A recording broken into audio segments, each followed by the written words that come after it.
Hello, and welcome to Answer the Door to Family, a values-based model of kinship care.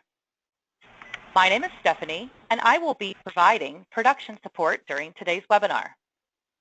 Before we get started, I'd like to go over a few items so you know how to participate in today's event. You should see a control panel on the right side of your computer's desktop. In the control panel, you will find an audio and questions section. You can listen to the session either by using your computer speakers or by phone. If you've decided to listen by phone, please be sure the telephone option is selected in the audio section of the control panel. You will have the opportunity to submit text questions to today's presenter by typing your questions into the questions section of the control panel. You may send in your questions at any time during the presentation. We'll collect these and address them during the live Q&A session to be conducted at the end of today's presentation. I'd now like to introduce Jay Kadash, your moderator for today's webinar. Jay? Thank you, Stephanie. Good afternoon, everybody from A Second Chance Incorporated. We want to thank you for taking time out of your day to join us for this conversation, which we hope will be informative and offer you some new and refreshing perspectives on kinship care. We'd like to begin by introducing ourselves. I'm Jay Kadash. I am in charge of communications and content here at A Second Chance Incorporated. And I'm Lisa Chambers. I am the National Team Strategist. And in case you haven't seen it, there is a handout which outlines the presentation for today. Before we begin, we would like to provide you with an overview of our presentation. In the first part of the presentation, I'll introduce you to who we are and an overview of our model. Next, we want to look at the relationship between rules, regulations, and values and how they play out in kinship care. Third, we'll look at the interplay between beliefs and values and how they influence decision-making in kinship care. The section that follows examines how you identify kinship care values specifically. And finally, we will demonstrate how values translate into outcomes. Kinship care is transformative. This is a pretty powerful statement if you really consider the word transformative. We could have said that kinship care has changed child welfare, which is also impactful, but in a much different way. Let's look more closely at the words change and transformation. It's natural for people to use change and transformation interchangeably. Change, though, is very action-oriented. Think about changing a tire. It's something that you are physically doing. It's outward. Change is typically something we execute. The other thing about change is duration. Typically when things change, they can change again. You could, for instance, get another flat tire. Now let's look at something that transforms. When something transforms, something new happens. It's more of a reinvention. Transformation tends to be more internal instead of external. When things transform, we have a future vision of something that's going to happen. For instance, we know in advance the caterpillar will transform into a butterfly in the future. It will not remain a caterpillar. If we take this future vision into the human experience, transformation is connected to how we feel, what we believe, and what we value. So when we say that kinship care is transformative, we have to consider feelings, belief systems, and value propositions. One of the best descriptions we came across on transformations was by Lynn Twist. Lynn is a recognized global visionary, and she has done a lot of work around supporting social justice all around the world. She said, change can change back. We can go from conservative to liberal, from discipline to undisciplined. Change is volatile. Transformation is completely different, though sometimes it is called change. Here we see that idea of going back again, just like that flat tire. Something can change back again. On the other hand, she writes of transformation. Transformation never makes the past wrong. It transforms it. It doesn't deny it. It honors it in a way that you can move forward without making anything wrong and having the past somehow now become complete rather than wrong. Here we see the idea of moving ahead, although we're still acknowledging the past and we are becoming more complete. So right now we'd like to pause for a second and have you just, in your own mind, think about your own family. Think about a time when your family had some type of crisis. Maybe think about another time when your family had to deal with trauma. Now think about where you are today after dealing with crisis and trauma. When you came out of this crisis or were dealing with trauma, did the transformation make the past wrong? Did you deny the past, or did you move on with you and your family? Today, we want really have you think about how kinship care is transformative. Transformation in child welfare really requires you to contemplate three things. You have to understand the past, the current, and the future state of kinship care. You have to be able to assess your own kinship care practices. It's really about the data. You use what you know and that data to implement change and transform your practices. Here at A Second Chance, we've been transforming kinship care delivery for 22 years. To transform kinship care, though, you really need to start with defining exactly what is kinship care. So at A Second Chance, we actually transform the definition of kinship care so that it outwardly communicates a value for family. So with our staff, we say kinship care is a natural response among family members and other supportive adults that come together in a collaborative way to plan in the best interest of a loved one's permanency, safety, and well-being when the child or youth must temporarily relocate outside of their home. So we're going to look a little bit more deeply into how a value for family ignites this transformative nature of kinship care. We're going to look at something that's big in the news that we can all relate to, healthcare. We all know that U.S. healthcare is too expensive, too inefficient, and the quality is too varied. The goal of value-based healthcare is to fix that. That breakthrough is a value-based healthcare, the goal of which is to lower healthcare costs and improve quality and outcomes. We can flip this around and very easily apply it to child welfare. We all know that U.S. child welfare is too expensive, it's too inefficient, and the quality is too varied. The goal of value-based care is to fix that. The breakthrough is value-based kinship care, the goal of which is to lower child welfare costs and improve quality and outcomes. So when we ask ourselves, why does kinship care need to be values-based, it goes back to how we act and react to families. It goes back to acknowledging that really only families are able to truly transform their lives. And when we allow families to drive the process, families are the ones that can transform the system. At this point, let's step back and consider how A Second Chance took a value for family and transformed kinship care into a practice where family and the system itself was able to transform.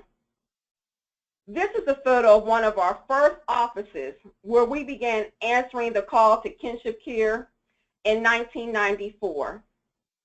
For us, kinship care is a calling. We often hear of writers, musicians, and artists who believe that they are answering a call. At a second chance, we say, we have been answering the call of kinship care, and that by answering that call, we have found our purpose. Fast forward another 20 years, and this is a picture of our present corporate office in Pittsburgh. For 22 years, we have answered the call of kinship care. I am so proud to say that our model of kinship care has been the strategy and not just a strategy for our partnership with Allegheny County and Pittsburgh, Pennsylvania. Let's take a quick look at how we have grown over the last 22 years. We grew from a staff of 9 to almost 200. We started with one small facility and grew into 3 larger ones. We currently serve 60% of Allegheny County's Child Protection Service cases. We went from partnering with just 1 jurisdiction to 5. We are now in Philadelphia, Berks, Chester, and Delaware counties as well. We have met the needs of 20,000 children. We have raised Allegheny's practice of kinship care from 10% to 62%. At a second chance, our founder answered that initial call for kinship care and established our purpose. I'd like to familiarize you a little with Dr. Sharon McDaniel, the founder, CEO, and president of A Second Chance. Her personal story is also the story of A Second Chance. In 2014, Dr. McDaniel told that story in her autobiography entitled On My Way Home, a memoir of kinship, grace, and hope. Her story informs everything we do at A Second Chance. Because of this story, we look at everything through a kinship lens. With a founding CEO and president, our brand and her story are interconnected. Experts agree that typically the best insight for any industry comes from pioneers and founders. And at A Second Chance, we are proud to have Dr. McDaniel offering her insight.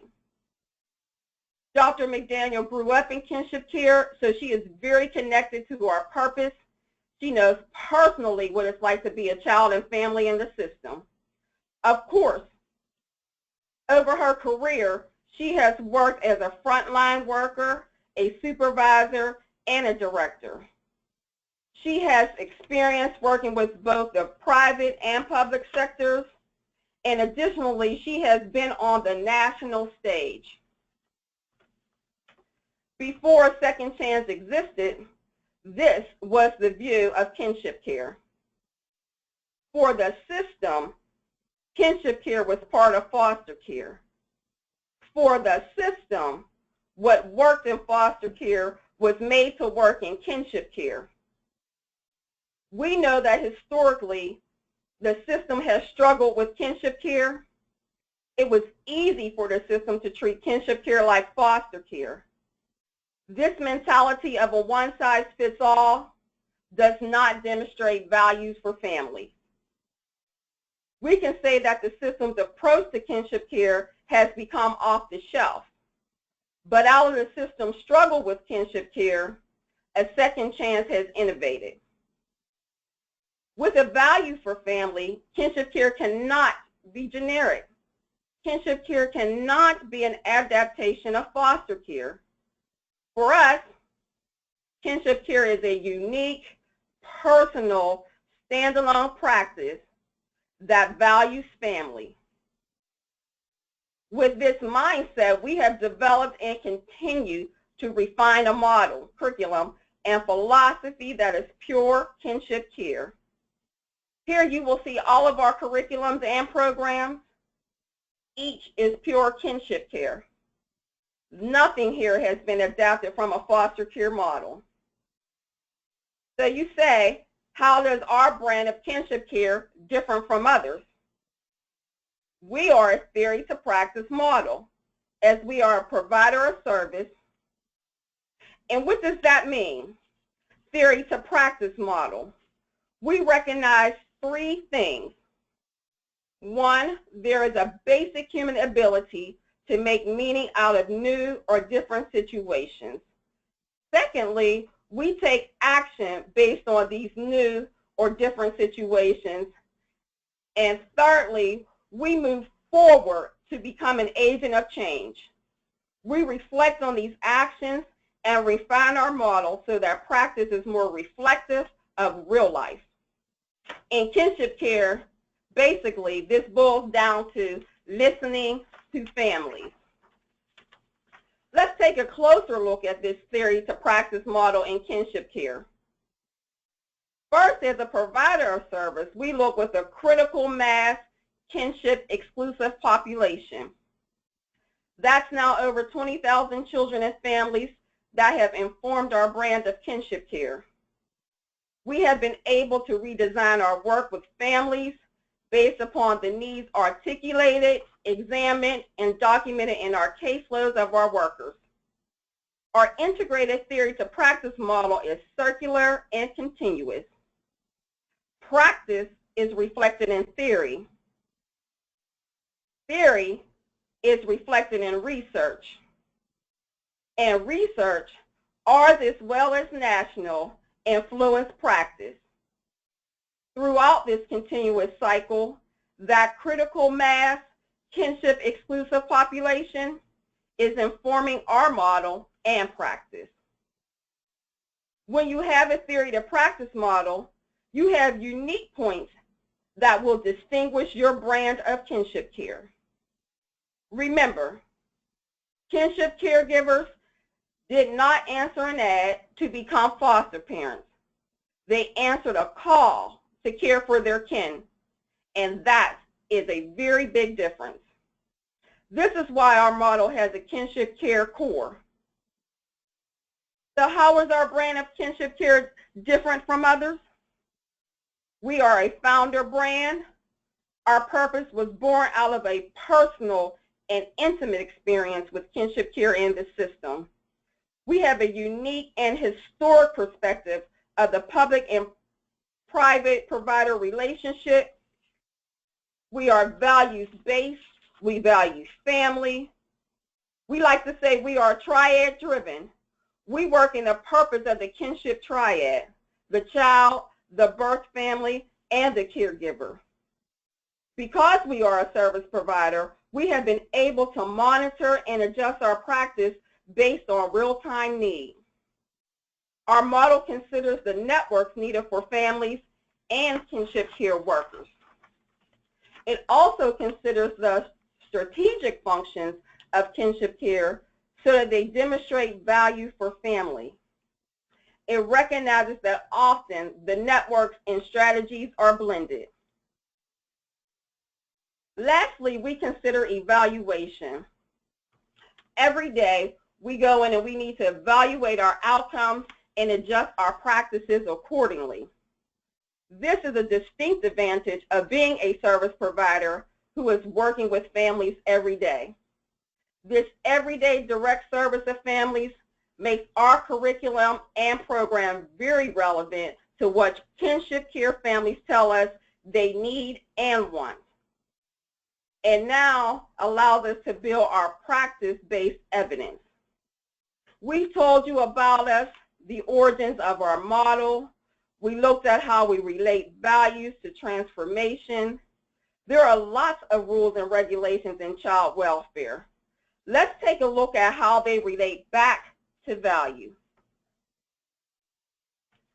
Back in the day, I was living in Pittsburgh and my family was actually living in Cincinnati, Ohio. The speed limit at the time in Ohio was 65 miles per hour. In parts of West Virginia that I had to travel through, it was actually 70. Pennsylvania, however, being the Keystone State, remained 55 for a very long time. I must admit, I typically did go over 55 miles per hour when I was driving to Ohio. I knew it was a rule. I knew it was a regulation. I even knew there was value in the rule and regulation. It was safety. 55 miles per hour saves lives. Still, on most of my drives to Ohio, I both consciously and unconsciously went over the 55-per-hour speed limit. Somewhere there was a disconnect between the rules, the regulations, and the value. Think about yourself. How many rules and regulations have you already followed today? On your way to work, on your way to get breakfast, when you're working with coworkers? Were some of these conscious? Were some unconscious? Would you say that anything you did today in regards to a decision was value-based? E. Stanley Jones was a 20th century theologian, and he said, the conscious mind determines the actions, the unconscious mind determines the reactions, and the reactions are just as important as the actions. Now think about families and kinship care. How are we unconsciously reacting to families who come into the system? Are we really demonstrating a value for family? We all have a history with rules and regulations. Take a minute and think back to when you were in elementary school. Were you ever really taught the value of the rules and regulations? Or was your classroom and teacher really all about safety and compliance? Since childhood, we have been taught rules and regulations. And just like I was breaking that 55-mile-per-hour speed limit, we sometimes break the rules we don't believe or see value in. Think back to these rules in the classroom. Did you really value them, or did you do them out of regulation and compliance? What it really comes down to, whether in childhood, adulthood, or even in our personal lives, we often have a mentality of rules and regulations that are very black and white. And typically, this mentality translates to thou shalt and thou shalt not.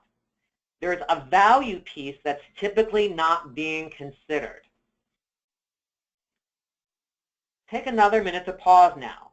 Think of any rules or regulations you have personally selected not to follow over the last 2 days. Maybe it was speeding, just like I used to do. So when we look at kinship care, there are a lot of laws, codes, procedures, regulations, and standards. And right now, underneath them all, there is an underlying rules mentality. What has made our model different is what lies underneath. Yes, we know that rules and regulations are important, but they can't provide the foundation for kinship care. Values, and specifically a value for family, must be what lies beneath all these rules, laws, compliances, procedures, etc. If you remember a few slides back, we spoke about conscious and unconscious behaviors. Specifically, we talked about how they influence our actions and reactions. When you have a kinship care model that's focused predominantly on rules and regulations, you end up with a staff that is very reactive. You are getting reactive behavior. Your staff isn't really thinking about families. They are reacting to a strict line of rules and regulations. It goes back to that thou shalt and thou shalt not mortality. The rationale behind the rules is being followed blindly.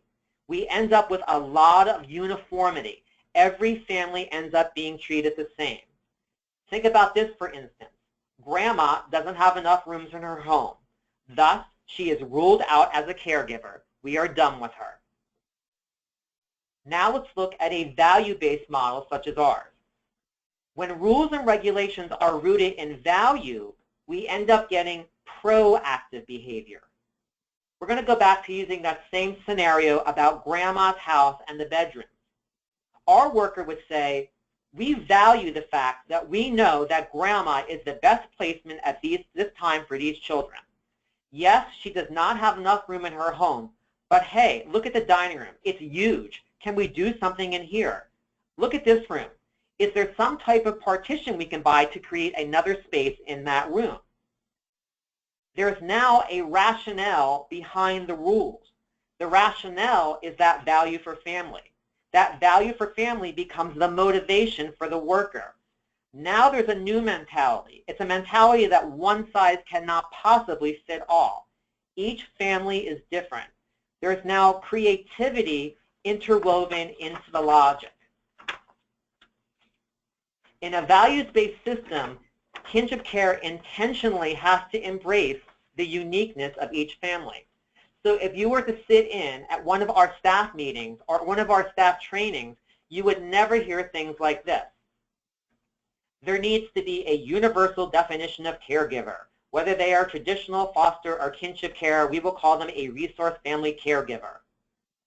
We really have to hold the hands of our kinship caregivers through the process. Well, you know what they say, the apple doesn't fall far from the tree. We have looked at how kinship care values works with rules and regulations. Our model also specifically looks at how beliefs and values play together. People talk about belief systems all the time. In kinship care, we would suppose that a belief system in families is a good thing. But let's take a closer look at this. When we say, I believe, we are most likely drawing upon past experiences. We learn from those experiences, and those experiences in some way help us make decisions. The challenge with I believe is in that not all what we learn is necessarily correct. I don't know if any of you are parents, but if you can think back whenever you were a child, and how long did you believe in the tooth fairy? Or did you have your children believing in the tooth fairy? When we say I value, there is not an automatic link to past experiences. In fact, sometimes a value can cause us to sever a link with the past. A value statement takes us into the future. Beliefs don't go away, but by instilling a value, in our case, a value for family, we can create a belief system that is more value-based. For instance, we believe that the love of a parent is so strong that we do things to comfort our children. So we create that tooth fairy. The tooth fairy is a way to comfort our children. In our kinship care model, we consider this interplay between belief and values in decision making.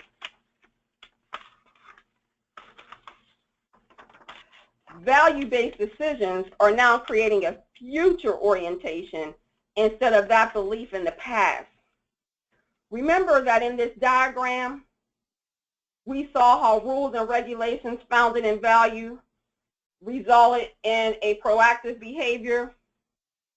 When values influence beliefs, we end up with a more triad-centric perspective. We can see how this value-based belief system plays out in our model of kinship care. For instance, some people say opinion guides the use of kinship care. We believe you should look at kinship care through the analysis of data and research. Some others may say the licensing of kinship homes is straightforward. We believe the licensing of homes is tailor-made to individuals' families. Some may say it's impossible to have universal kinship care standards and outcomes. However, we believe there must be agreement on the value of family and child welfare. Some may say traditional foster care and kinship foster care are on the same path. Well, in principle, yes. However, we believe that we must recognize the unique needs of the kinship family and child welfare. Now let's think everyday and practical. Do values automatically make decision-making easier? Recently in our office, we had the case of someone eating someone else's food in the office refrigerator. Despite the food being clearly marked, Someone saw the culprit who did it. This person, they were friends in the office and outside of the office. So what do? You have a value for truth. You have a value for your friendship. You believe people deserve a second chance. There are lots of scenarios that can play out here. However, you may want to talk to your friend first about what you saw them do, taking that food out of the refrigerator, or you may want to approach the human resources without mentioning your friend's name. The bottom line is that values will influence your decision making, and that's what we need to happen in kinship care. In these next coming slides, we are going to look at the relationship between the placement, strategizing, and mapping of kinship-specific values. First, placement. Most of you can relate to how vision and mission guides child welfare. We at A Second Chance look at ours in a three-dimensional pyramid. At the top of the pyramid is our vision, a world where all youth are given equal opportunity to grow into responsible adults, where abuse and addiction cycles are broken.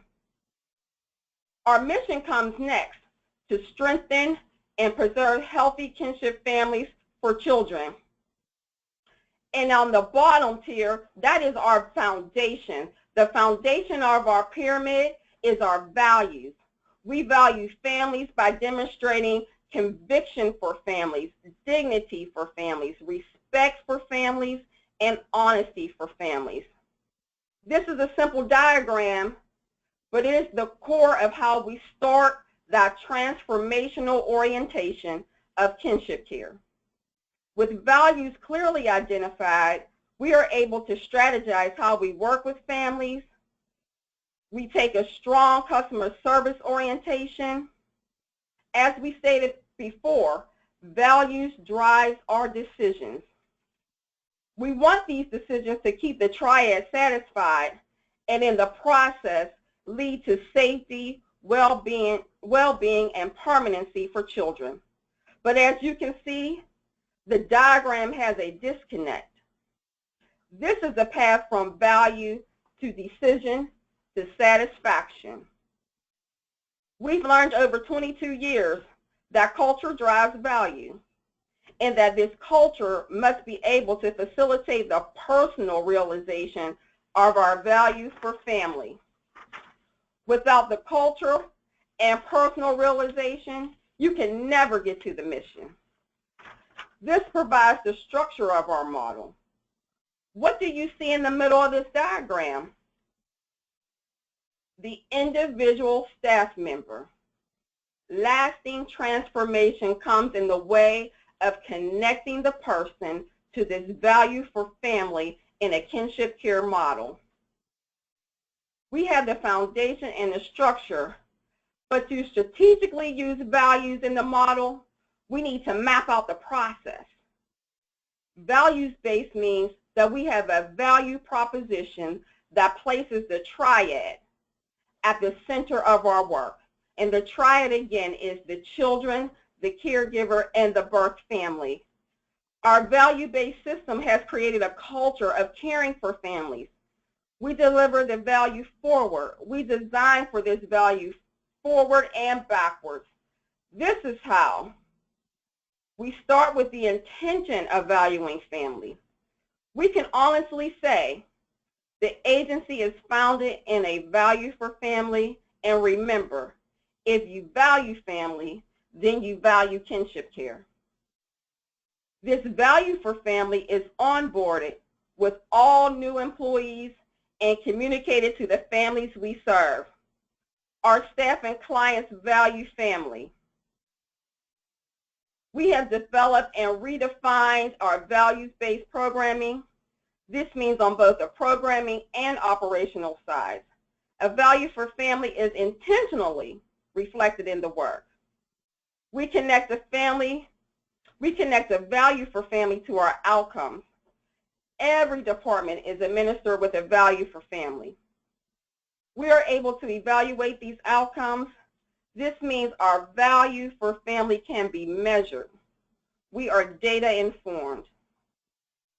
As we talked about, this mapping process is very important because it helps us visualize. It gives us perspective. Depending upon where you sit in this theater, your view of the performance differs. If you're sitting in the back, you can see the entire stage, but someone could be blocking your view. If you are sitting in the front, you may have to look up some of the time. But if you are sitting on the left, you may miss some action that's happening on the right. The mapping allows us to constantly change perspectives, so we see the family from a multitude of views. Our next section speaks to identifying and operationalizing kinship care. Throughout our day, we're confronted with a bunch of indicators, and these indicators are signals to us on behaviors that will actually translate into outcomes. So think about it like this. The clock indicates what time it is to get up.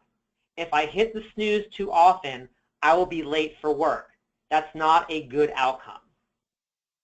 I see and hear the water boiling on the stove. I walk over and I see the bubbles.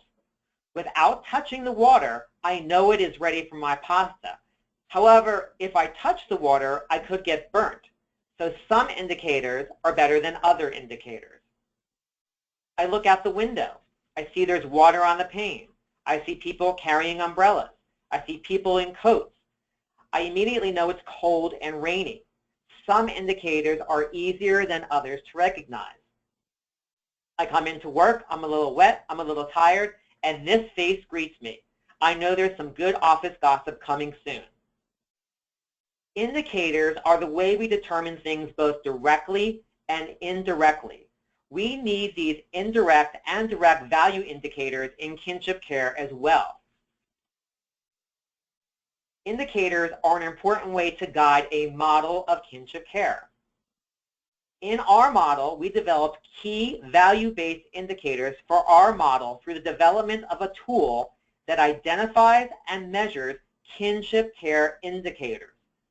The professional version of our kinship care strengths assessment is a readiness rubric that looks at how prepared a public or private agency is in administering a value-based kinship care model. And yes, if anybody's wondering, we do use and continue to use this rubric internally. We're constantly holding a mirror to our own behavior. If you're unfamiliar with a rubric, this is a rubric, one version of it. It is a tool that describes levels of performance based on specific criteria. So our rubric is measuring kinship care. Rubrics can be descriptive and evaluative. But when we use them to evaluate, they're matching performance to a description. Nothing is subjective. This is a sample page from, like I said, the one we're using now. These are 3 out of the 9 critical areas in our readiness rubric. This section here pertains to theory and philosophy, and it calls out specifically a value for family. In this section, we have 3 elements. We call them critical elements because they are so important. The first one, there is evidence that families are valued and engaged in processes throughout the organization, and their voice impacts decision-making. Current values align with current practices reflective of best practices in kinship care case management. And the third one, there is evidence of ethical frameworks and culturally responsive practices to organizational decision-making in regards to kinship care. Each critical element can be evaluated by a level of performance that's indicated at the top. There are 4. Then each one of these critical elements can be actually assigned a numerical value. You'll also see that the first one on value holds the highest quantity at 20. Each critical element has this value. These numerical values, where do they come from? Well, they're derived from an integrated examination of a very comprehensive desk review, where we're looking at paperwork, we're looking at brochures, websites. We do very targeted interviews with judges and all stakeholders, and we do very comprehensive focus groups where we're asking questions to everyone who participates in the process. So where do the indicators come in? Each critical element also has a list of indicators. The rubric's not meant to be secretive or one-sided. It's a two-sided conversation. So the expectations are clear and understandable. When we do this internally, our caseworkers, our directors, our supervisors know what we're looking for. The indicators make the values that we talk about operational. The indicators are helping all the stakeholders become thoughtful judges of their own performance in regards to the value of kinship care.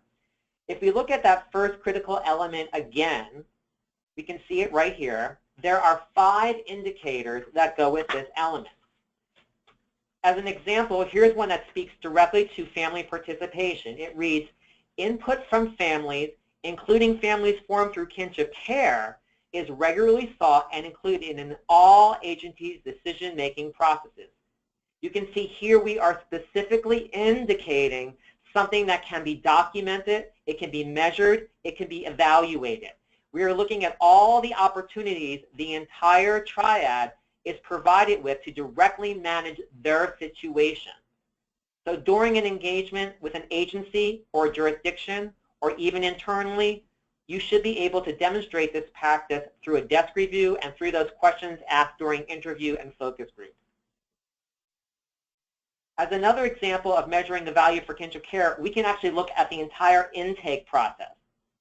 Before a second chance came into Allegheny County, the value around kinship care looked like this at intake. We see the concentration is much more on traditional foster care. Then it leads into congregate care and maybe as an afterthought considered kinship care. Right now, in many jurisdictions around the country, we are seeing this. In this scenario, we're seeing more of that lip service value of kinship care.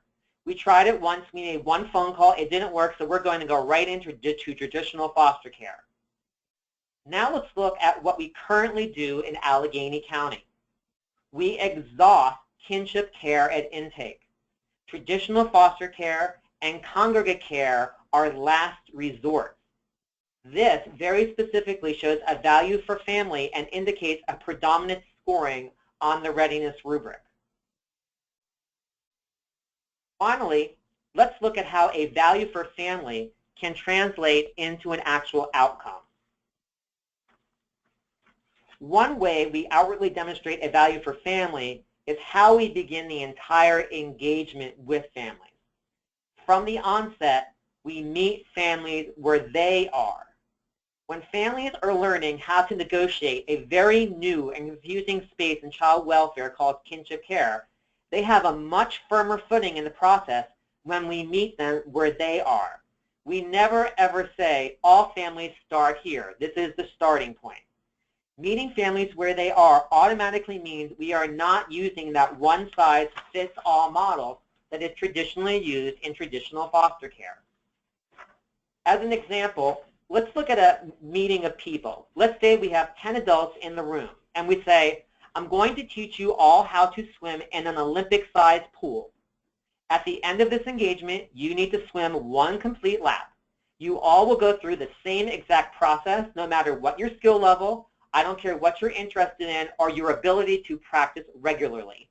You are expected to master this process in 60 days. To the guy next to me, this is fine. He swam in high school, he lives in Florida, he has a pool in his backyard. No problem. Me, I have never been an Olympic swimmer.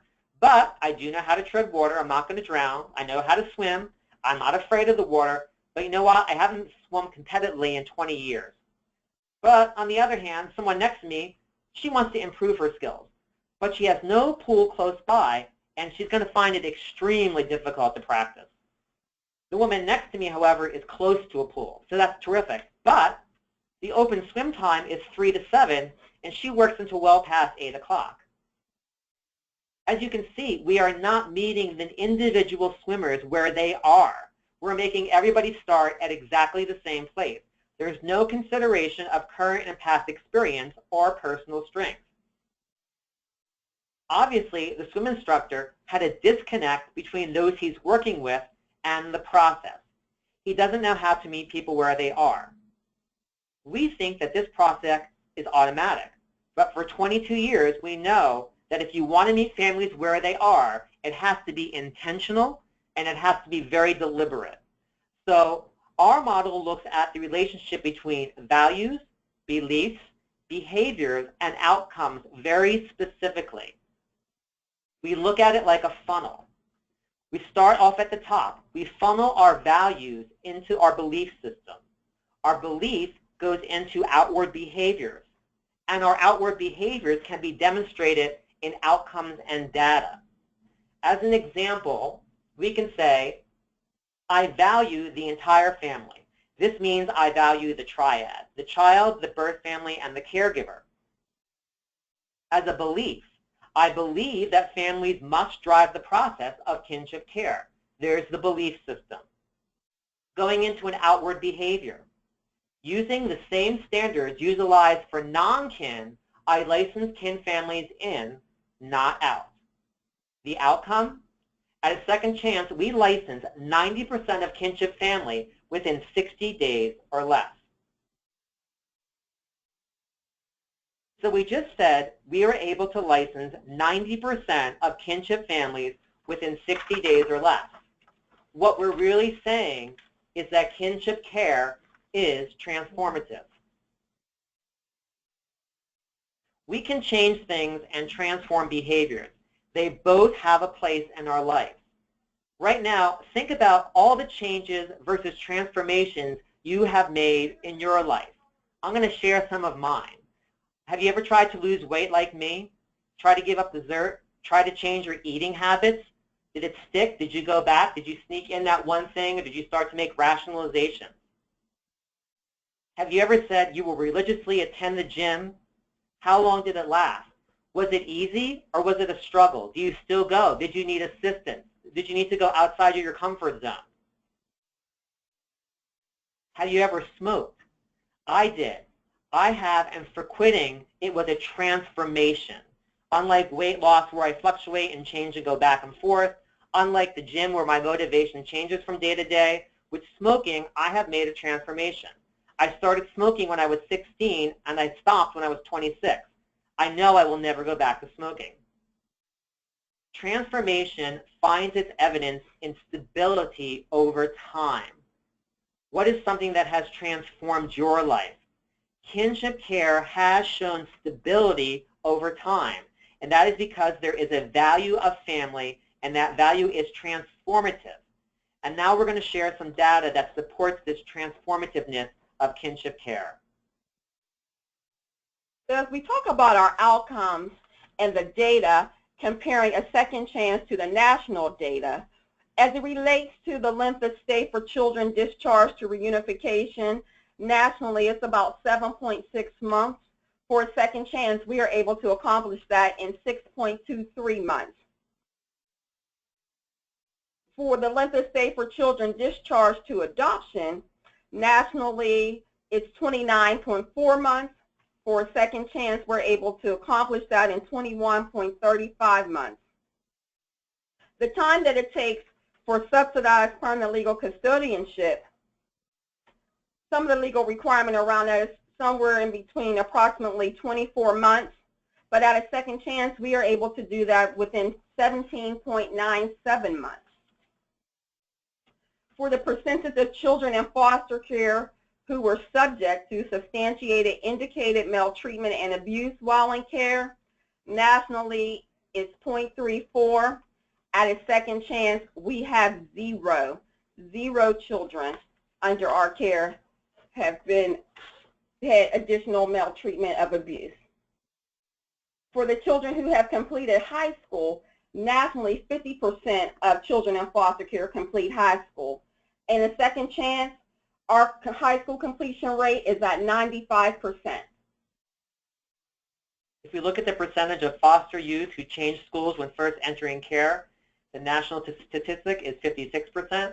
At second chance, we're at 5%. Percentage of female pregnancy rates of foster youth, national, 33%.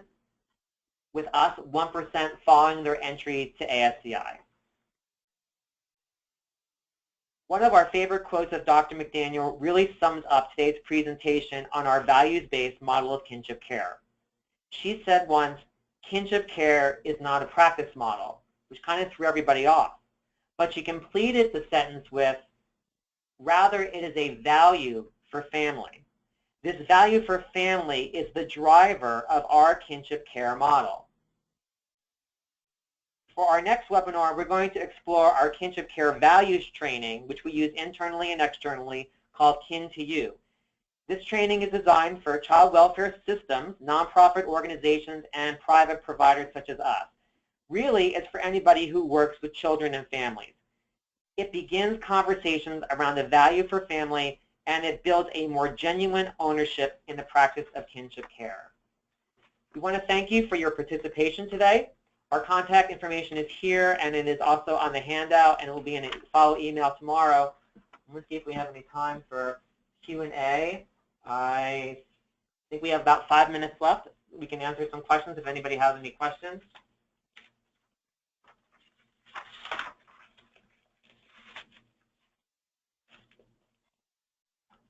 We did have one come in, and it says, can this model be replicated in rural settings? This is actually a question we get a lot. We do, right now in Pittsburgh, we do deal with families that are rural. We do deal with families that are suburban, and the same thing in Philadelphia County, which is huge. We deal with not only in urban families, we deal with suburban and very rural families as well. So we get this question a lot. The answer is yes, because it goes back to the values proposition. We have a value for family. So we don't operate on that one-size-fits-all, that we're really only working with urban families. So we say that, we always say that families, we meet families where they are, and part of where you meet families where they are is where they are culturally, and part of that culture would include location. So that would include inner city, rural, and suburban. So the coordination of services might be different, but it still has that foundation in a value for family. And I also see that we have a question about, can you tell us about the cultural makeup of your staff and how this is this reflective of your client base? Well, I would have to say for 22 years we pride ourselves to make sure that our staff is actually representing all the communities that we serve. So as an example, in our Pittsburgh office, over 50% of our clients are African American, and our casework staff reflects that as well. And I see one more question in regards to outcomes. Yes, we love those outcome questions. Tell us about your outcomes. One's at the end. We were talking about how do we obtain those outcomes. Well, I think it goes back to that. I would say that when you look at the second chance model, it very specifically calls out the need for data. We're crazy goo-goo gaga about data. We love data. So it's a process that we intentionally incorporate it into all our practices. It doesn't matter whether you're a caseworker, you're a supervisor, you can be in fiscal, in communications. I have outcomes. We're constantly asking ourselves, how do we measure something? How do we improve the practice? How do we improve the policy? Anything that goes like that. And I think that takes us about to the 2 o'clock hour, and I know everybody's busy being in child welfare. So once again, Lisa and I want to say thank you for attending today. And I believe Stephanie's going to take us home. Thank you, Jay. And thank you again for attending today's webinar, Answer the Door to Family, a values-based model of kinship care.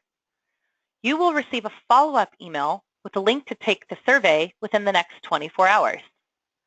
On behalf of today's presenters, thank you for joining us and enjoy the rest of your day.